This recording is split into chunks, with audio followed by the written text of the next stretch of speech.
Now moving on to updates from the Israel-Hamas war. It's been over 2 weeks into the Hamas-Israel war, and amidst all the devastation, there are finally some positive developments. Hamas has released 2 American hostages, and there's hope that the much-needed aid can finally reach Gaza. But even as this happens, threat for an escalation continues. But first, let's tell you about the positives. Hamas has released 2 American hostages, a mother and a daughter. The release has been secured through Qatar's mediation efforts, while the Israeli Defense Forces say it's the military pressure that led to this. The White House claims that the U.S. was quote-unquote very much involved in the release. President Joe Biden has spoken to the 2 released Americans, and these 2 women were among over 200 hostages who were held captive by Hamas, creating a stark reminder of the hostage situation.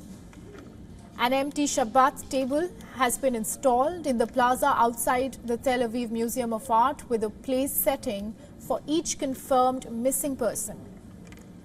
Families of the hostages participated in the symbolic dinner as they await the return of their loved ones. U.S. President Joe Biden has said that he believes that aid would reach Gaza in the next 24 to 48 hours, and this after a commitment from the Israelis and the President of Egypt as part of a diplomatic breakthrough regarding aid passing through the Rafah border. On the other hand, UN Secretary General Antonio Guterres visited the crossing on Friday, and he appealed for aid trucks to move into the besieged Gaza Strip. Meanwhile, new satellite images show trucks with humanitarian aid gathered on the Egyptian side of the Rafah crossing with Gaza.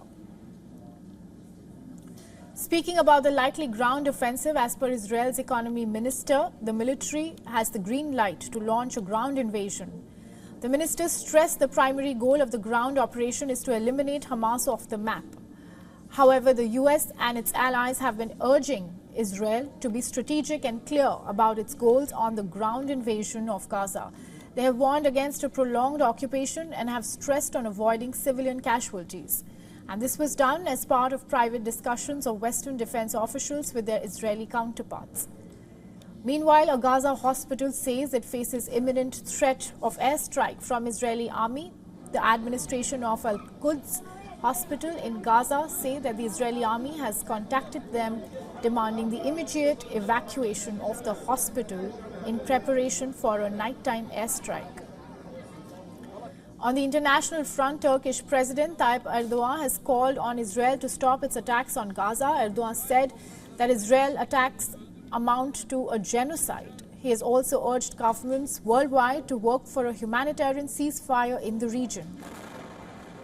Meanwhile, the Israeli army on Friday displayed a large cache of weapons and supplies obtained from Hamas militants amid the attack on October 7th. The weapons seized included Hamas grenades, landmines, and rocket-propelled grenades.